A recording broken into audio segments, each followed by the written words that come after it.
Hello and welcome back. My name is Dr. Domiko L. Cunningham, better known as Dr. Media. So, ladies, gentlemen, digital mutants, I am back in the world of teaching. Still have not left the world of building controls, but I'm also teaching again. So, this quarter will be really a lot of stuff about dynamics and simulation. Because realistically, even in my other job, I still use dynamics and simulation. Even though I'm not doing it for movies and film anymore, I still am working with simulated particles. So, in this video, I want to talk a little bit about particles. So, how do particles, what are particles, what can you do with them, and all those cool things what make up particles. So inside of Maya, I'm using Maya 2015. You can be using 2016 or 17. Things are a little bit different. Maya has actually taken a lot of the original Maya particles and the new nucleus particles and put them together into a effects set inside of Maya. So if you're using 2015 or older, it's going to still say dynamics. If you're using 2016 and above, it's going to say FX. So to get to that in either version, I'm going to hit F5 on my keyboard to put me in dynamics or effects mode. I have two types of effects that I can use, or actually two types of particles that I can use. I can use N particles, which are nucleus particles. These particles are really cool for the simple fact that they already have some of the things kind of pre-built into them. So if you want to use the N particles in Maya 2015, then you're going to have to go to the N Dynamics menu. And inside of N Dynamics, you'll see there's N particles, N mesh, N hair, N constraints, and then N cache. If you're going to use traditional particles, you'll have to go to Dynamics. And the dynamics inside of Maya traditional particles are particles, fluid effects. Really, it's not really a particle, but it can be used together, and I'll show you how that works. And as well as your fields, effects, and then other solvers that you might have in here are inside of that dynamic menu. So if you're, like I said, if you're using 2016, all this stuff has been combined into one effects menu. In older versions of Maya, they were still two separate subsets inside of Maya. I'm going to come in here and just do dynamics. I'm going to get the traditional old school Maya dynamic particles. And with that, you can see I've got create particle tool, create emitter. I can emit from an object. I can use selected emitter, and I can do a per point emission rates. I can make it collide with other things. I can also make it do goals and instance replacement, as well as sprite wizard, and then connect to time. So what I want to do is, the first thing I'm going to do is come in here and say create emitter. When I create this emitter, if you'll notice right now, my background inside of Maya is black. If I want to change that, I can hold down the Alt key and press B and cycle through colors for my background colors. The reason why this is helpful is that if I hit play, and right now I'm actually emitting particles out, but you can't really see them because of the background. But if I hit Alt B and go to a black background, you can see there are my particles being emitted into my scene. So for my particles, if I look at my outliner, and that's why I have this open, if I look at my outliner, I have an emitter and I also have a particle 1. So my emitter is where the particles are coming out of, and then the particle 1 are my actual particles. So you have to realize that these are two separate things that make up your particle. So you have to have something for your particle to be emitted from. So right now I've got emitter 1, which is just this wireframe little sphere in my viewport. With my emitter, some things that I can do. If I look at my emitter, my basic emitter attributes, I have an emitter type which is set to omni. I can set this to directional. If I turn this to directional, you'll see my distance direction attributes actually activate.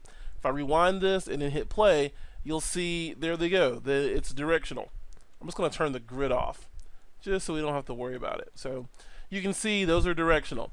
And if I were to change right now, it's 1 on X. If I were to do 1 on Y and X, it would give me an angle. So you can see it gives me a slope.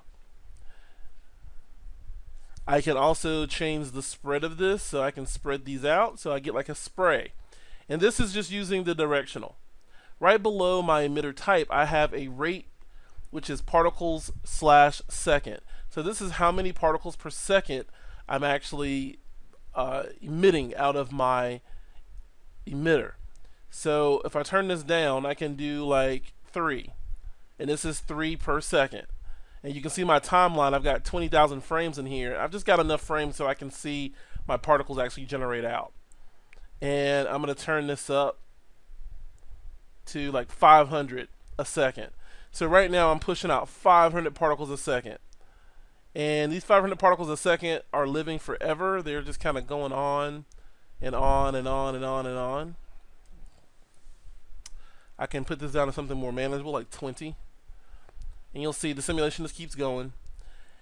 And I can still change the spread. I can also change the speed at which they emit. So if I turn up the speed, you can see they're coming out faster.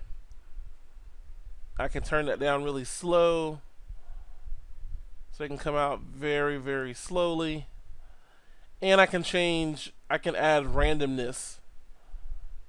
So if I add randomness, it's going to kind of randomly adjust that speed setting for me. So they're going to go at different speeds. I'll rewind this and let it play back. So particles will go at different speeds. So back to my emitter type, I can choose surface, which I don't have a surface right now. I can choose curve or volume. If I do a surface, I need to actually have a surface selected. So I'm going to stop this and select it and delete it. So you can see in my outliner I don't have anything in there. I'm going to make a polyplane. So I'm going to make myself a plane. Let's drag out to make this plane. So there's my plane. And I want to give this plane some subdivisions. So I'm going to give it, let's say, 5 by 5. And you'll see why I'm doing this. So I'm going to select my plane, come back in here to particles, and I'm going to say emit from object. And what this will do is you'll see every vertice, so every vertex of my model now has particles coming out of it. So what it's doing is, if you look, I have a plane and I have an emitter attached underneath the plane. So it's basically using all of the vertices as a emission point. So I can change this to directional, rewind this, play it back, and you can see they now all are going in X. I'm going to put it in Y and put this on 0 for X so they go straight up. And with them going straight up, I'm going to change the spread just a little bit, make them spread out some. So kind of like that. And on speed, I'm going to put some randomness on the speed just so they're not going all uniform. So you can see now I've got a huge amount of particles that are just shooting up in the air. Now, the thing that's very important when you're dealing with particles is your actual particle itself. Because this particle itself has properties to it. So I'm going to click on my particle 1, and you'll see in here, inside of my particle 1, I've got this particle shape node. This is the node that I want to play with. Right now, you'll see general control attributes. Is it dynamic? Yes, it's dynamic. And forces in the world? Yes. Do I want to cache the data? Right now, I don't want to cache it, but later on, we will talk about caching this stuff out and being able to have a cache built for your particles. And then emission, so level of detail and inherent factor. So, max count is set to -1. So level of detail, I don't want these very detailed because they're just particle ticks. So the thing that I really care about is right here, lifespan are attributes. So if I come in here right now, you can see lifespan mode is live forever. I don't want them to live forever. That doesn't make any sense. I need them to have a random range, at least. So I'm going to say a random range of lifespan is going to be 5.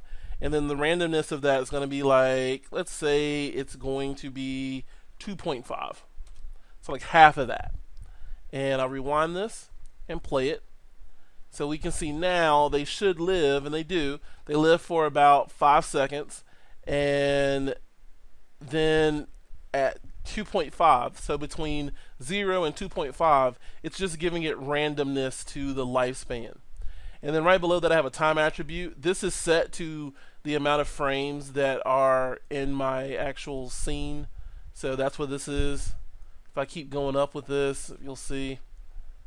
And actually, it's probably going to stall out. One thing you don't want to do much of is scrub your timeline unless you have a cache running. If you have a cache, then great. If you don't have a cache, then you probably don't want to scrub your timeline because your particles will start to bog down your system and start to crash it out. Maya needs a lot, and I mean a lot, of RAM when you're doing like your particle generation stuff or even dynamics in general. And I think that Maya is taking a poop on us. So let's see if we can actually get it to stop. I'm going to tap and hold on escape and see if it'll stop. If it doesn't stop, I'm going to pause the video and then start Maya back up. Well, I don't want us to affect too much of this, so I'm going to actually pause this right now and then stop Maya and restart it. Alright, so our simulation, our particles are still good. They didn't completely crash out on me. I just lowered down the divisions that I had in my plane so that I would not have so many particles. And maybe what I'll do is go back to my emitter one and let's only emit 50 a second instead of 100. So that'll make it a little bit lighter calculation on Maya as well. So I've got my particles coming out of here. They're working well right now. I can change the spread still like we talked about before, so I can spread them out a little bit more, bring them in. If I go back in here and look at my particle shape 1, you'll see that I've set the random, like my lifespan is set to a random range. A lifespan at least of 5, and then randomly between 0 and 1.5 and 5, it will find random values for my particles to die inside of. So I've got my time attributes, which is connected to the time of the timeline. And then I've got collision attributes, and I'm not colliding with anything right now, so that's not a big deal. I've got soft body attributes. These are not soft bodies yet, but I can make soft bodies out of these. And then goals and weights. This will make more sense when I show how to actually make a goal for a particle. And then I can instance geometry, and then emission random stream seeds, so I can set an emitter and just do random emission streams. The other thing in here is my render attributes. Right now this is set to points. I could set this to spheres, and you'll see it's going to render out little spheres. And I can click on, if I stop this and I click on current render type, you'll see there's some render stats in here. But I have spheres, I have streaks, I have a couple of different, different types of things in here. So for spheres, you can see I can change their radius. And then I can go back here and play, and it plays at random. So these are just what my particles look like in screen. This is not what they're going to render like. This is kind of what they look like right now. So if I go in here and go back to points, go back in here to points, and what I'm going to do is, one of the things that's really powerful when it comes to particles is this per particle array attributes. So you'll see I have per particle for position, ramp position, velocity, ramp velocity, acceleration, ramp acceleration, mass, lifespan, pp, and whirl velocity. This pp is per particle. So what this allows me to do is actually do some different attributes on my particles for each individual particle. If I were to do something, let's go in here and do numeric. If I do numeric, what you'll notice is there's a bunch of like green stuff flying up, but these are all individual numbers. Every particle inside of a particle simulation actually has its own value. It's its own entity, as it were. So I'm going to change it from numerics, and I'm going to go in here to go back to sprites. Well, not sprites. Let's go back to, what was it on? Points. There we go. So back on points and play this out. So what I can do and what I'm going to do is I'm going to take this and I'm going to add a really cool per particle attribute, which is color. So I'm going to click on color, and it's going to ask me, do I want to add per object attribute or add per particle attribute or even add a shader? Let's do object first and say add attribute. And let's see what this looks like for our, so you can see right now they're all black because whatever the object is on the object is what these are kind of going to kind of push out for color. So right now they're all black. I don't have, and you can see they actually can use lighting. So if I go on here for lighting, so you'll see right now, because this is object, I've got this color red, color green, color blue. So I need to give it, I can do an accumulation of color. So this is kind of like being able to put RGB on this. So I could say 50, and I could say 30, and let's say 10, or whatever. So you could actually come in here and be able to dial in some RGB values if you chose to. And I'm going to do something. It's not giving any blue at all. So if I did red and green, if I took this out, if I just did red and green, see we get purple. I could do green by itself. I could add a little bit of green into this, like 0.2. Alright, so you'll see now I'm getting a color, and this color is basically coming off of the object, and that's kind of what it is. That's really all that it is. Alright, so I'm getting that to kind of pump up and do that. So I'm going to go back here to color again, and this time for color I'm not going to do it as an object. I'm going to say article, I'm going to say add per particle attribute and say add attribute. When I do it this way, you'll see it still has this in here, but what I want to be able to do is I want to be able to come down here to this RGB PP. If I rewind this, play it back, it's still using these colors from here. Now I can make these two add together, right? So I'm going to stop this right here for my RGB PP. I'm going to right click. Now I can't use a shader, but I can use a ramp. I can use a shader if I choose shader. Like if I come back here to color, and you'll see it lets me use a shader as well. I can do that, but I'm not going to. I'm just going to use RGB color. So I'm going to say create a ramp, and now you'll see that there is an array mapper 1 dot out color pp, which this gives me a ramp. If I right click on this and go here and then I say edit my ramp, I've got a ramp in here that I can actually apply color to. Now one reason why this is not gonna work at this moment is because I still have that object color attached to this too. So let's go in here, let's pick some random colors in here, and I'm gonna go back to my particle, and let's just knock all these down to 0. So now you can see those are all 0, and if it were like it was before, this should be black, but because I'm using the per particle setting, these are now gonna burst just like my ramp. So if I come back in here and I right click on the RGB PP, go here to the array mapper, and then go to edit my ramp, you can see these are the colors that are actually in my ramp, and it's looking at my ramp linearly. So even though the ramps inside of Maya show up from basically from left to right is how we're really looking at it, it's really, this is the bottom to the top. So if I bring this white down, you can see I've got this more in here. So I could go in here and do whatever I want with this. I could say I want to use a U ramp. And if I use a U ramp, the U ramp goes across.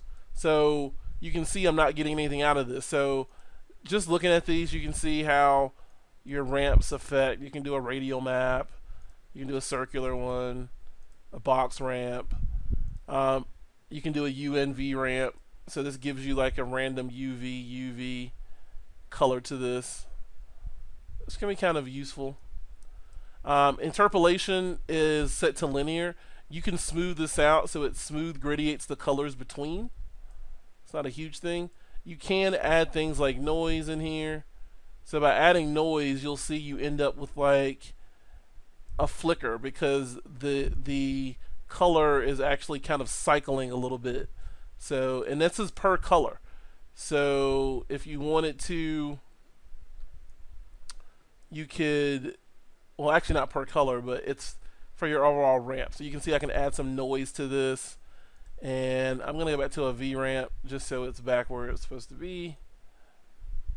And let's put some noise. And you can see the noise coming through this. So it gives me noise throughout my whole thing. So it gives me like this, almost like this flicker of this. But these particles right now are being generated out, and they're actually very, very cool. And that's just one of the properties that I'm able to affect with this per particle array. So you can see it's given each and every individual particle its own color. I can also do the same thing for position. Like I could come in here and right click on this, and we can create an expression. So I could come in here and start to create an expression. So the thing I did was I right clicked on position and I say create expression. And with this I can start to change up how my particles work based off of their actual position in the world, or their force, or things like that. And we'll get more into expressions as we go farther on, because this is kind of a lot already to start with. So being able to have my particles, look at them, I can even do surface. If I choose surface for my emitter type, you'll see the actual whole entire surface, not just the vertices, but the whole surface actually starts to emit particles. And that's kind of cool. So I'm going to turn this up and say I want to emit like 100 a second. So let's just go. So when I do that, the spread and everything else turns off. So parameters that are not useful, that are not used by the current emitter type, are just turned off. So I can turn the speed up, make them go faster. I can turn the speed down, make them go slower. And I can give it some randomness. You can't put the random higher than the actual any value. So if you were looking at value for like speed or rotation and you had a randomness value to it, you can't make that more than what the actual value is. That's just not possible. And then I can change normal speed or tangent speed. Right now it's going like along the actual normal. So if I had an object that was basically a sphere, I could have those normals, and those normal areas basically it come out the whole surface around it, and I could change that normal speed based off of that. And then tangent speed, you can see if I start to give it some tangent speed, these things are kind of starting to fly all over the place. So you can see how you can get some cool effects like particle effects that change the size of things, things of that nature. And I always have my outliner open when I'm working with particles, just because I want to be able to quickly make sure that I'm clicking on and moving to the things that I need to move to, and not, some weirdness. I'm gonna let's do like multi-point.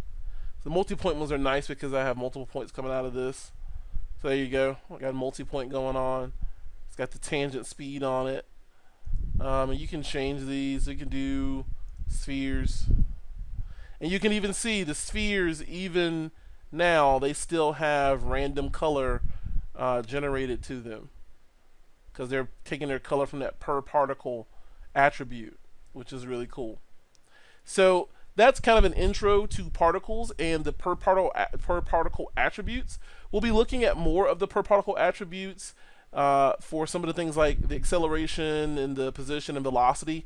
Those things take expressions. So being able to write a little bit of coding inside of Maya is needed for that. So you need to be able to understand what expressions are for Maya and what Mel script and Python scripting is. Mel script is only for Maya, where Python scripting can be used in other programming. So Python is a programming language unto itself.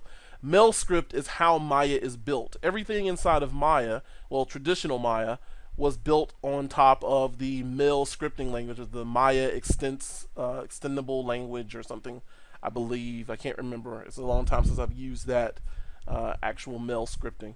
But anyway, we'll look more at the expressions in other videos, but I hope this video has been a great primer to start to understand how to generate particles, how to start messing with some of the settings for particles and playing with them. One of the last things I want to do before we actually depart is that I've got some particles in here, so I'm going to select my particles, and I want to add a field to it. So I've got these different fields in here, and the fields that I have, I've got one which is a Newton field, so a Newtonian field. So if you watch this, I'm going to go back in here, rewind it, and then we'll play it. And what'll start happening is that all of these things are going to get drawn to that Newton field. So I'm going to grab my Newton field and pull it up here. And you can see they are getting drawn to that. The reason why we don't see much more of it is because they're dying off before they can go through the whole cycle of the field. So it's kind of cool. You can play with different fields. I can see I can turn up the magnitude of this field and actually really get them sucking in there. So I've got like this kind of Newtonian matrix of little ions, protons, and electrons kind of forming around this nucleus. So anyway, that's a good start and a good primer. Hopefully this has been very useful to you. If you have questions or comments, leave them in the comments down below. If you like what you see, then subscribe. And I know that I have been hinting for my other viewers on this channel, I've been hinting at some showing you how to make your own router at home. And I have finally, because I could not get the parts that I wanted to get, right now computer parts are very scarce, but since I couldn't get the parts that I wanted to get, I actually got 4 machines that were 2 of them were given to me and 2 of them were purchased.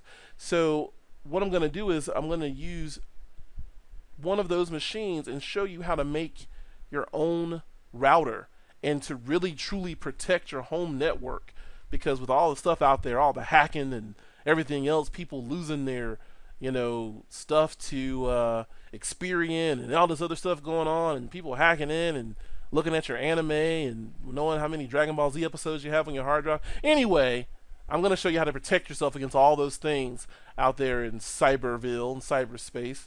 So until next time, my digital mutants, I am Dr. Delmico L. Cunningham, better known as Dr. Media. Until next time.